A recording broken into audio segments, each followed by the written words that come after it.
C'est un nouveau Biovision que nous avons élaboré depuis l'année dernière. À la fois donc aborder les grands sujets des sciences du vivant, celle évidemment de l'interrogation sur l'évolution de la médecine, sur également les problèmes éthiques qu'elle peut poser, la médecine personnalisée, forcément séquencée, donc qui a un certain coût. Comment faire en sorte que cela ne devienne pas une médecine de privilégiés, comment l'étendre au monde entier et en particulier aux pays en voie de développement. Et puis la deuxième partie, sans doute inédite jusqu'à présent dans Biovision, c'était justement cette interface avec les entreprises et en particulier avec les startups, avec tout ce qui va faire demain ces innovations de rupture.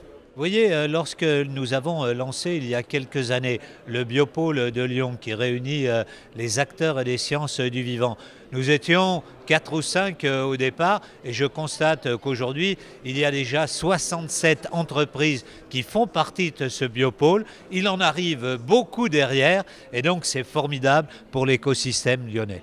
Nous avons décidé, vous l'avez vu, de lancer une coopération nouvelle avec Boston. Nous avions noué des liens avec Boston au travers de l'ancien gouverneur qui était venu à Lyon. Moi, je m'étais rendu à Boston et nous avions vu que nous avions à peu près le même tissu économique, évidemment beaucoup plus grand à Boston, à la fois donc sur les sciences du vivant, sur le numérique et puis sur les clean tech. Et nous avons décidé de faire travailler ensemble nos écosystèmes et en particulier nos startups.